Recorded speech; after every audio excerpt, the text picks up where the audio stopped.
दोस्तों हम लोग ना इंसान बहुत वहम पाल के रखते हैं कि अगर हम ऐसा करेंगे तो उसका रिजल्ट ये होगा, अगर हम ये सोचेंगे तो वैसा होगा। मैंने कितनी बार ही देखा है क्रिकेट के टाइम लोग कहते हैं कि नहीं नहीं पंखा मत चलाओ, अगर मैं पंखा चलाता हूँ तो सचिन तेंदुलकर आउट हो जाता है। यू मीन आप सचिन तेंदुलकर की बैटिंग आपके पंखे के ऊपर निर्भर करती है। तो दोस्तों ऐसा ही था कि जो होनी थी उसको अपने वहम अपने एक्शन से कोई टालना चाहता था, लेकिन क्या ये मुमकिन था? तो दोस्तों आज की हमारी कहानी है इलांगो के बारे में।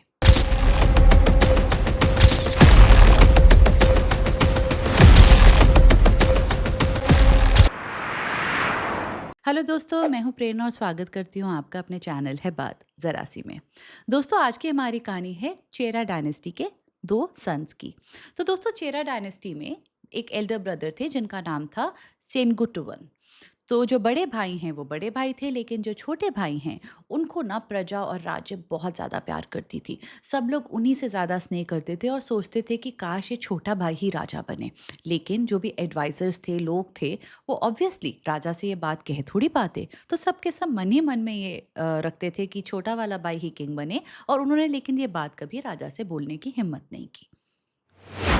दोस्तों ऐसे एक बारी उसी भवन में एक एस्ट्रोलॉजर, महान एस्ट्रोलॉजर आते हैं और राजा को प्रिडिक्शन बताते हैं कि हे राजा, तुम्हारे 2 पुत्र हैं, लेकिन जो तुम्हारा छोटा बेटा है वो बनेगा राजा। उसकी होगी बहुत सारी फॉलोअरशिप, उसको प्रजा प्यार करेगी और वो लोगों को लीड करेगा और बिल्कुल राजा की तरह रहेगा। बड़ा भाई है वो थोड़ा दुखी हो जाता है क्योंकि एज पर द रूल बड़े भाई को मिलना चाहिए सिंहासन, और दूसरा भाई अपने बड़े भाई को देख के बड़ा उदास हो जाता है कि मेरा मैं ऐसे कैसे हो सकता है। तो वो खड़े होते हैं और कहते हैं कि मैं जानता हूँ कि मेरा बड़ा भाई बहुत ही योग्य है, वो बहुत अच्छा राजा बनेगा, वो बहुत अच्छा रूलर बनेगा, इसलिए मैं ये पूरा किंगडम त्याग कर देता हूँ और ये भविष्यवाणी को गलत प्रूफ करता हूँ। मैं आज से त्याग कर दिया, मैं मेरे को नहीं चाहिए ये किंगडम।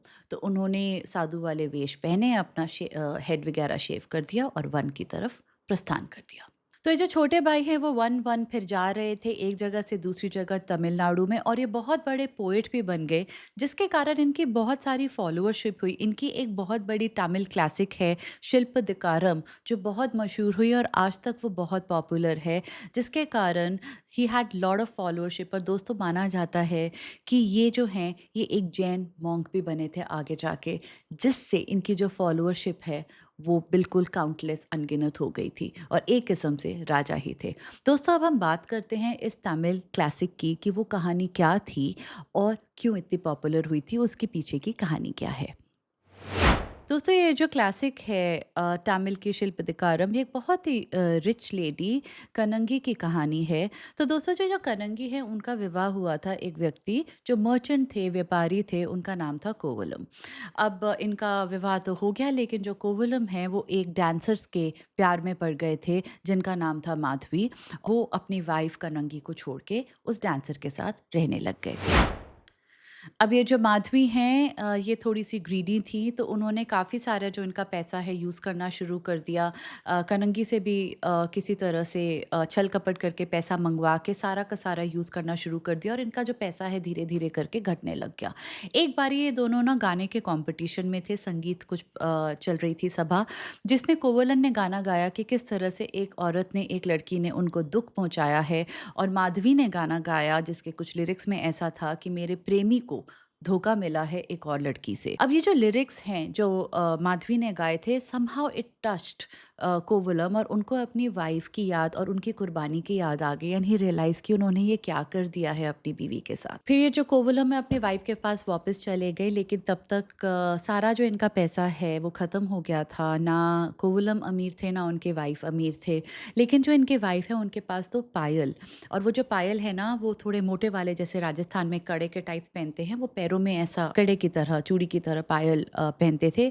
तो उनके पास सिर्फ वो थे। उन्होंने अपने हस्बैंड को उनमें से एक दिया और बोला कोई बात नहीं, आप ये मार्केट में जाके बेचिए, जो भी पैसा आएगा हम उससे फिर से कोई व्यापार शुरू कर देंगे, अपना जीवन हम फिर से शुरू कर देंगे, not to worry, will reset everything, आप ये जाके बेच के आइए। तो वो चलते चलते मदुरई पहुंचे और जहाँ पे एक ज्वेलर के पास वो गए, वो एक पायल लेके, और जो ज्वेलर है उन्होंने रानी की, मदुरई की रानी की वैसा ही एक पैरों में पहनने वाला कड़ा या पायल आप जो भी बोलें वो चुराया था और उन्होंने सोचा ये बहुत अच्छा आइडिया है, तरीका है, सारा का सारा वो चोरी का ब्लेम इन पे डालने का क्योंकि दोनों जो पायल थी, वो जो एंकलेट्स थे, मिलते-जुलते थे।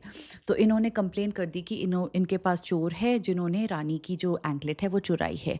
तो राज्यसभा में कोवलम को बुलाया गया और पूछा गया कि ये कहाँ से आया? उन्होंने बोला ये तो मेरी वाइफ़ का है, मैंने चोरी नहीं की। उन्होंने कितना भी प्लीड किया लेकिन राजा ने इनका कहना नहीं माना और इनको बेहेड कर दिया।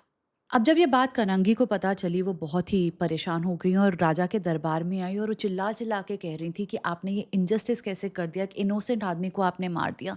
राजा ने बोला मैं कैसे विश्वास करूँ? तो उन्होंने दूसरी अपनी एंकलेट उनको निकाल के देखी और ऐसे गुस्से में फेंक दी और उन्होंने देखा जब वो टूटी तो उसके अंदर से एक किस्म के जेम्स निकले और जबकि रानी के एंकलेट के अंदर किसी दूसरे किस्म के जेम्स थे।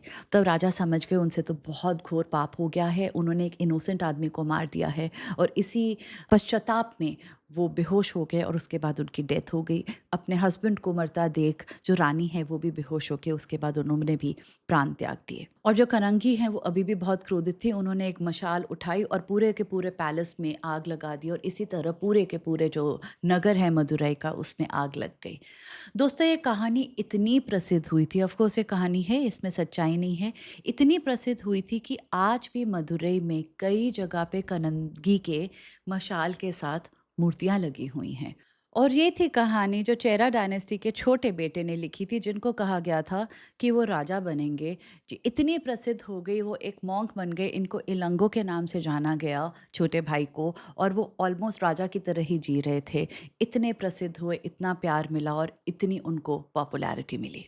तो दोस्तों सोच के देखें ना, जहाँ पे एक भविष्यवाणी करी थी कि ये जो छोटा बच्चा है वो राजा बनेगा और उसने अपना किंगडम त्याग दिया पर फिर भी वो राजा ही बना, चाहे उस तरह से ना बना हो जिस तरह से लोगों ने सोचा था।